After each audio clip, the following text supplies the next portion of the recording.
Hello everyone, MFPallytime here, and welcome back to the third annual A through Z playthrough of Heroes of the Storm. We are going to be taking a look at every single character in the game in alphabetical order, one at a time. Up first on the list, we obviously have Abathur here, one of the most unique characters in any MOBA, I would say. But we're going to end off this series at Tazdingo, taking up the Zu'Jin spot right after Zeratul. It didn't make any sense, but we'll just go with that anyway. The A through Z playthrough is something that has brought a lot of people to this channel. More people have told me that they love this series more than anything else I've ever done in the history of my existence, so I'm happy to keep it going one more time. It's starting a little bit later in the year this time around, simply because I was moving. We had to make sure the mic was set up right. It took a little while to get the office going, and I wanted to make sure everything was perfect because I have a lot of pride in this series. I want to start out by saying that I am not good with every character on the list, and I'm not going to pretend like I am, and you shouldn't expect me to be, because this is the full disclosure right now in episode 1. Abathur, however, is a phenomenal character. He's always been a great character, and he has a unique way of approaching the battlefield no matter which talents you have to pick. This series is going to also focus on the background of heroes. Now, unfortunately, in the past year, we haven't seen too many Abathur changes other than some simple number tweaks, like reducing the damage of, I think, his Q and boosting the damage of his W by like 4.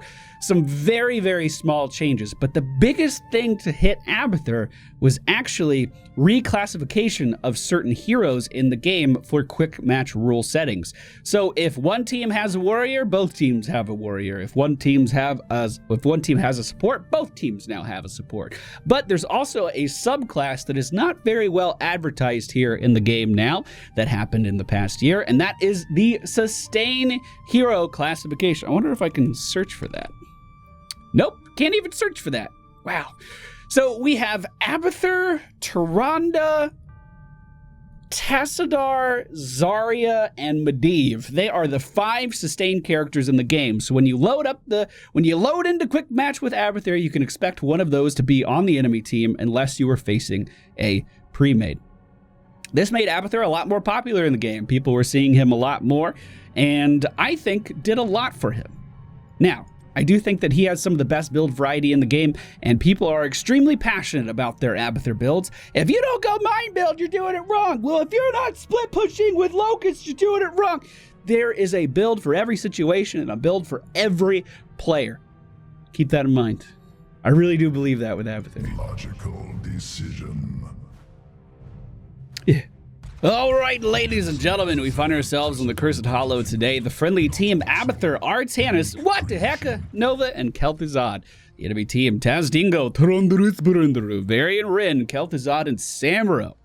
So, like I said, they're going to have a Tyrande or a sustained character on their team, and they were given Tyrande. She is incredibly strong with the Owl build right now, but looks like she's not going for Owl talents, which is definitely good for our survivability. Hi, Steve, good looking fun. I'll heal you.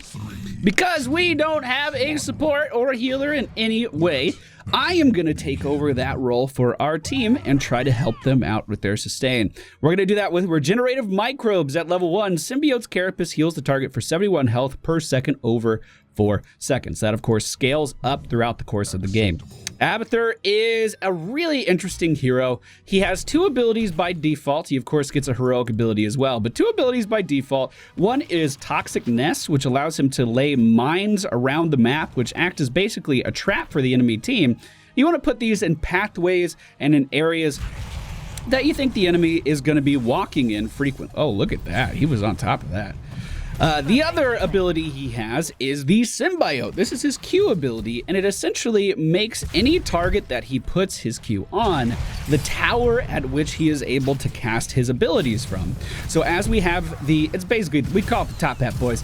And when you have the top hat on Artanis here, he is going to be able to be the basis as which the projectiles I shoot come from. Does that make sense? So our Q ability is called Stab now. This is a straight line skill shot, does a little bit of damage. Our W ability is an AoE around the top hat wielder. And then our E ability is a shield, and we're going to be using that shield as a means to heal up our team throughout the course of this game. Now, Artanis is actually a great character for... Whoa, look at...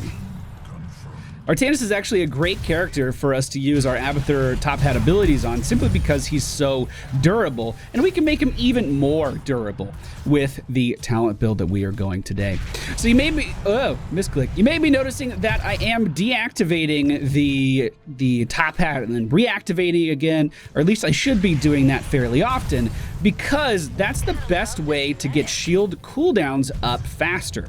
We have a 12-second cooldown on Carapace here. If we take the top hat away, there's a 5-second or 4-second cooldown, I believe, and then you'll notice that we don't have to wait to full duration in order to start shielding targets again. So basically, they have a permanent regen globe on them after we pick up Sustained Carapace here at level 4, which means when we leave a target, that shield will stay on them and they will continue to regenerate HP. Notice I can drop the shield here, she's still healing, and then we can put the top hat on Artanis and begin shielding him so he can start healing. And this is a playstyle for Abathur that's very passive, does require you to have pretty good map presence, does require you to know what's going on pretty much all the time, but it can sustain your team massively, especially when you find yourself in a situation like the one we're in right now, where we simply don't have a healer. Now, you do have to make the distinction of whether or not you want to deal damage from atop that target or drop the shield immediately to start healing again. But when there's downtime like this, you have ample opportunities to catch everyone up on HP and get them ready for the next engagement very, very easily. Now, unfortunately, our team is being caught out in a lot of directions right now. I don't think we're going to be able to keep our Artanis alive there, but while we're down here in the bottom lane, we can move out because we know everyone is on the other side of the map, and we are safe to push this lane and gather XP for our team. Unfortunately, we all just suicided, and now I'm the one to blame, and this is unfortunately an important lesson to learn. While I was giving them top hats and I was trying to help out, positioning mistakes inevitably led to my team's demise in that last fight, and there's nothing that I can do about that. That's on them. It's not my fault at all. Now, one thing you need to understand when playing Abathur is the soaking mechanics associated with this unique character design. One of the things we're looking at, or one of the things we're looking to do, is soak XP not only with our body, but also with our abilities. We can do that in a few ways. Our trait is this locust that's going to be spawning and moving down the lane. Here, let's give him a shield, make sure he can get out of there. With this locust, if he last hits an enemy, then we will be able, let's go ahead and get Mule and start repairing some stuff. Then he will be able to generate XP for the team. If the locust does not last hit the enemy, then he does not generate XP. Any minions that we kill, by last hitting the enemy, I meant minions, just to clarify. By using our top hat on minions, we can officially generate XP without being near anything because it counts as a basis. And last time I checked, I don't believe we have to last hit with this. We just have to be in the area with this. And the third way that Abathur is able to generate XP is with his body in locations like this. So we know the enemy team is going to be moving down to the bottom lane, so we can use our unique mount, which allows us to burrow every 30 seconds, to move up to the top lane, and then still continue to soak XP here with our top hat in the middle lane. Does that make sense? You can basically soak 2 lanes at one time, all of the time. It does look like our team is having some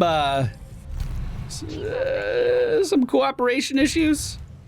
Like, for instance, Dahaka is currently typing right now instead of helping, and we're just kind of so... Team, we can do this. Don't fight each other. Fight them. We can do it, team. I believe. Let's try to keep our Artanis alive here. Give him a little bit of healing. Unfortunately, he was chained. He was almost stunned, but he will make it out of there. Let's go ahead and put our Mule down. Mule's our level 7 talent that we did pick up, and it is going to allow us to heal buildings. So we're not just healing heroes anymore. We're also healing buildings. Our mount ability is ready. We are missing some enemies on the map right now. 2 of them are dead, but we always need to be looking at the mini-map for repositioning purposes. We need to make sure that we don't overextend and get killed. But this top push is going well. Does anyone need healing right now? Looks like everyone's doing relatively well. So we'll just go ahead, burrow down to the bottom lane right now, because of course we know the enemy team's going to be going to the top right location. Give our Nova a shield really quick, because it looked like she was about to be engaged on, and she sure was. And I was going to make a copy of her before she died, but unfortunately was not able to. We do see Samuro opening up on our Kel'Thuzad here. We'll give him a shield, and I guess maybe make a copy of Artanis there with our ultimate evolution, but I was a little bit too slow and wasn't able to do that. We can, however, move our top hat up top, get some XP up there, and then push this bottom lane as well. We can do this. Just group. We're dying because you're getting caught out. That's okay. We could do it, team. We could do it. Unfortunately, middle is being pushed with 0 congestion, so I'm not even going to bother using our mule here just yet until Dahaka wants to come down and help. Hopefully he does that soon. We do still have the ultimate evolution, so if a team fight does erupt, we can help out. In fact, I'm going to use the ultimate evolution now. This allows me to make a copy of a player on our team. Look at that double swap with the enemy, with the friendly team's Artanis. Isn't that beautiful? I wish we had some kind of Dahaka that could be here with us right now, helping out in this team fight, instead of whining and crying up in the top lane. What a marvelous idea. Unfortunately, was not able to help out with that Kel'Thuzad, but now that the ultimate evolution has ended, we can start to heal up our Nova. We can back up a little bit here, maybe put our mule down. I don't know if we'll get too much value with it here, but we can at least save this building for the time being. Hopefully he's okay. The enemy team, however, was able to get bossed during that time. See, we see Varian creeping up here, so we do need to be careful. We need to start thinking about backing up. I think we'll be able to get away even if he dives at this point, so I'm not too worried. The friendly team looking to get this camp now. There we go. So with Abathur, you do have to have a decent understanding about every hero on your team works in order to make the decision of who do I make a copy of, who do we use the ultimate evolution on, and how can we most impact this fight with the tools that we have available to us, which can take some learning time for sure. Looks like the friendly team is rotating down now. Let's go ahead and make a copy of Kel'Thuzad here. I forgot that I wouldn't actually be able to chain with the Glacial Spike, but I can now, actually. Never mind, no I can't. See, didn't know how that worked. Had no idea. We can, however, do a little bit of sieging while we have the ultimate evolution here and pushing. We are going to go for the Soma Transference, which does allow us to heal with not only our shield now, but also with Glacial Spike. Or excuse me, not Glacial Spike, but the W ability. Glacial Spike is Kel'Thuzad's ability, excuse me. Does allow us to heal with the Spike Burst. See, they're both spikes. So, once again, characters like our Artanis here, when he initiates in the middle of a team fight, we can help him out massively. I am going to rotate up to the top lane now, even though the enemy is pushing in down here. We do need to be in a safe place. Help, bot, please, Dahaka. Don't just be a little crybaby the whole game, please. Looks like we will be able to get a kill on the enemy team's Samuro. I'm going to go ahead and leave a shield here, drop my top hat, and give a shield to our Nova as well in 4 seconds to keep her going. Looks like Dahaka was able to roam down, and we do secure a kill on the enemy team's Varian. Good job, good job. Getting boss right now would definitely be a good play, and we will soak XP in the top lane in the meantime. The curse is becoming active. Looks like the enemy team is rotating up for that. But I think, honestly, I think with Nova and myself, we might be able to stop them in this fight. We do have the top hat ready to go. Owls, unfortunately, are flying towards us right now, but I think we're okay. We'll go ahead and make a copy of Nova, move in here on Tyrande, and try to delay this even longer if we can deal some damage. So we're going to open up with the pinning shot into the snipe and just try to take her out. Beautifully done. Now, unfortunately, we do have to wait for the ultimate evolution to end before we can heal up our Nova player, but it looks like we're going to be able to secure a kill not only on Kel'Thuzad, but maybe even on Samuro if they're able to continue chasing. We'll go ahead and get... Oh, no, I should have top hat our Nova! No, I'm sorry. I'm sorry. But what we can do now is rotate to the middle lane and give our Locust something to push here. Now, what we can do is continue to go for some healing talents. One thing we can do is get another shield ability here, which is going to give our Artanis a little bit more movement speed, allow him to engage on targets a little bit easier, which is something I really like to do, enable our teammates a little bit more. Boss is actually getting a lot of value done in the bottom lane. Team is doing great, and we got our first tribute of the game. Imagine that coming back in a game when you actually start trying and working as a team. Holy shit, what a new revolutionary idea. Wow, that's just great. That's just great. Now, there are builds for Abathur that allow you to solo camps. There are builds for Abathur like mercenary camps like this one. There are builds for Abathur that allow you to be a trap monster and basically have mines in every direction. There are builds for Abathur that allow you to split push better than most other characters in the game, especially if you are left totally unchecked. But choosing the build is completely up to you. And for some reason, YouTube commenters don't quite understand that process yet. There's no right way to play Abathur. There's no wrong way to play Abathur. I truly believe he has one of the best kits in the game for just doing everything. Like, he could fill any role. Maybe I don't want to go down to the bottom lane. I was actually going to burrow there, but I think we're going to burrow up top and try to keep getting that XP up here. And hang out over here with our locusts.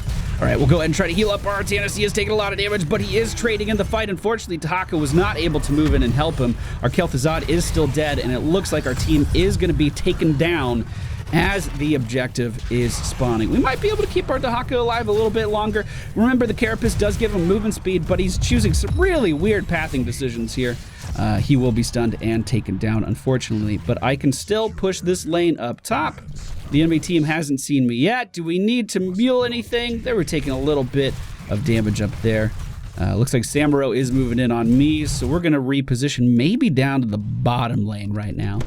There are builds for Abathur that enable you to backdoor an enemy team as well, which is when you can like put a mine down in their base and then burrow in there and be really aggressive with your locust placement and get locust nests a little bit later on and totally snipe a building before the enemy team notices. And this used to be a very common strategy for Abathur players. As a result, it was just a little bit too strong, so the ranged locust here, the bombard strain, was nerfed into the ground.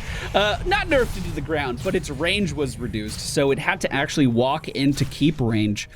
That used to be a very, very strong strategy that a lot of people would do, especially coupled with characters like Zagara that could also do the same thing with the Nidus network. If she had vision previously, you know, with the old Nidus, she can't do it anymore, but if she had vision, she was able to completely just go in with the Abathur mine, granting vision, and they could both backdoor together. Abathur can make a copy of the Zagara, and they could just split push to their heart's content. If you want to see an example of that, I believe there's a video on the channel called The Cheesecake Factory where we showed that off a little while ago. Years ago now, it feels like, probably. Let's go up top. We'll burrow up there, see if we can do any good. And we'll also continue to cap off the health of our friendly team. Throughout the course of this game, we've done 23,000 healing, which is actually more than the enemy's Tyrande. Unfortunately, it could be a little bit more, but these team fights, as you can tell, are just kind of all over the place. Let's see if we can make a copy or help out this Artanis with some shields. Unfortunately, he is going to be taken down. We'll try to zone these guys back with Kel'Thuzad. Hey, we might get a kill. Nah, I guess not. It is kind of weird making copies of Kel'Thuzad because he doesn't actually have the trait quest finished. So it makes it difficult to deal damage. So maybe we're just going to start making copies of Nova every time. Maybe that's going to be the plan. Rotating down to bottom lane just to get some locusts down here and to push back against this mercenary camp that the enemy team has. We can also use our top hat to deal a little bit of damage, but it looks like our Kel'Thuzad may need us pretty soon. We do have the ultimate evolution coming up very soon. We are going to go for Hive Mind here at level 20. This allows our top hat to be put on 2 players. That means we're going to be healing 2 players as long as they're next to each other instead of just one at a time, basically doubling our effective healing. And also that means that we have 2 people that we can use our skill shots from. So our Q and our E, or Q and our W, now even more effective than they were before. I'm a little worried that the enemy team is getting boss instead of getting the tribute, but it looks like they are moving up there. Dahaka, unfortunately, going in pretty hard here, team. Going in pretty hard.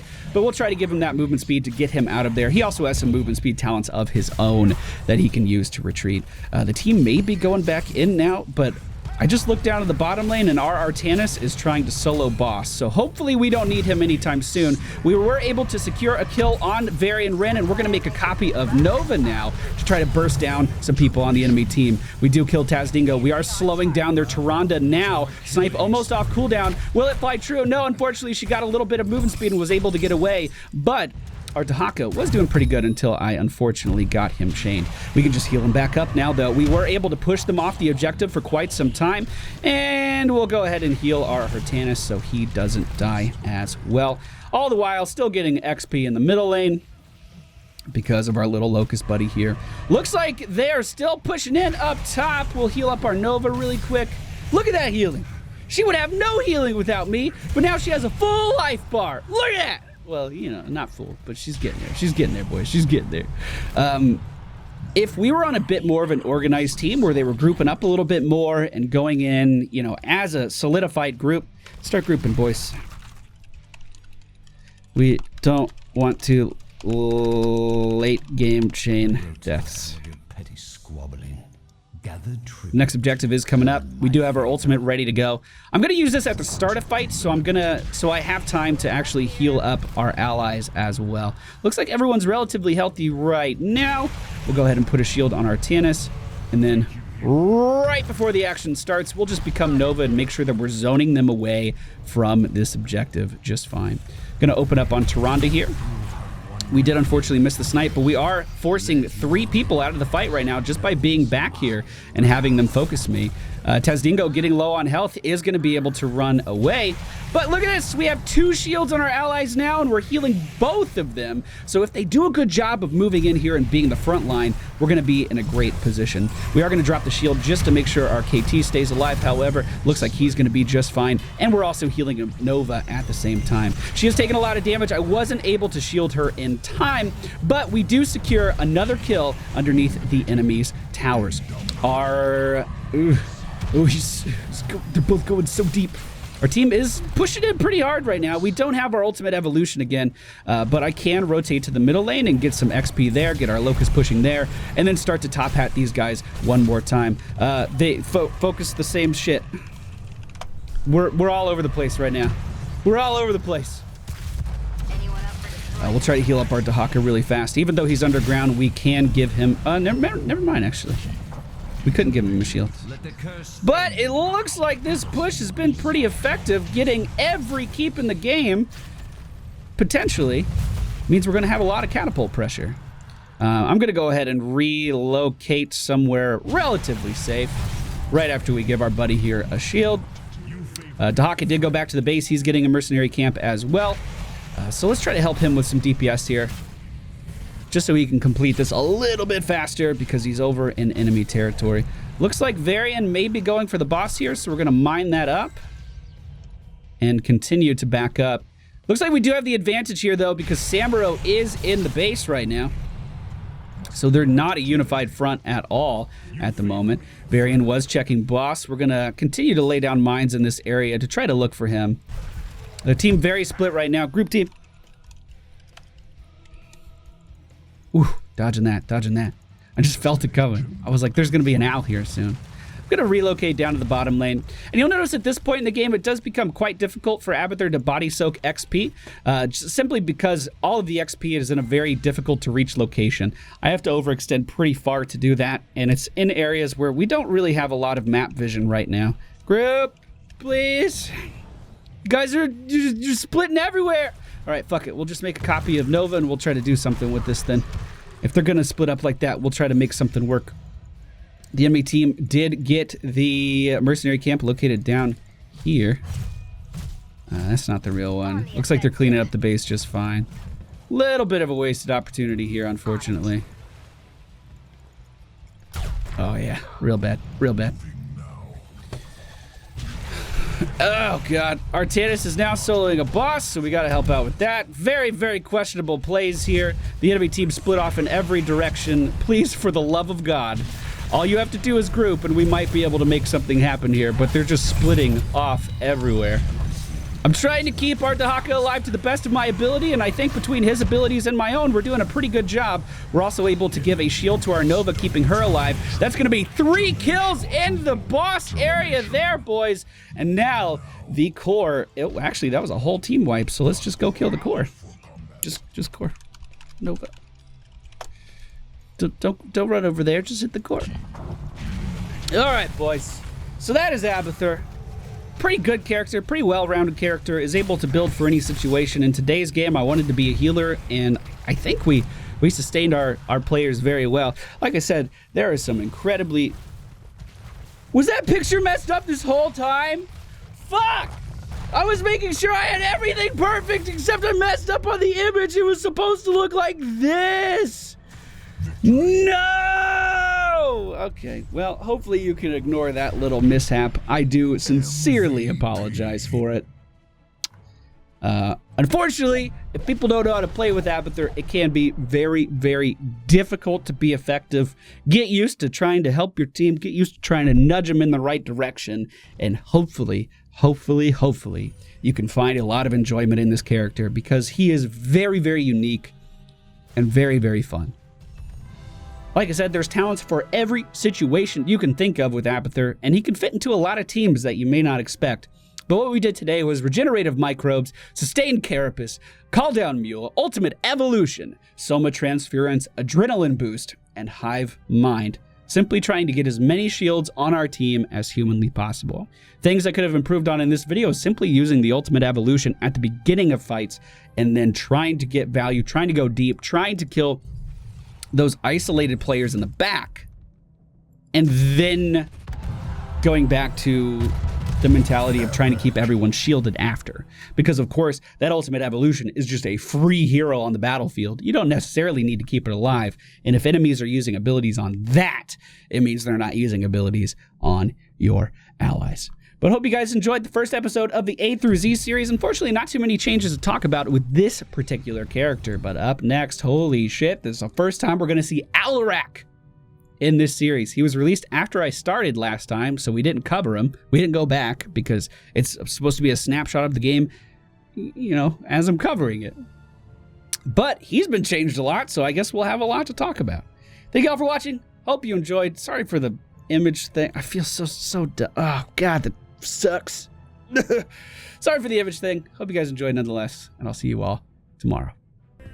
Hello everyone, MFPallytime here, and welcome back to the 3rd annual A through Z playthrough of Heroes of the Storm, where we take a look at every character in the game.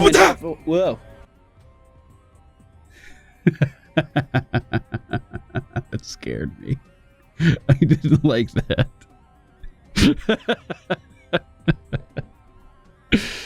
Fuck, man.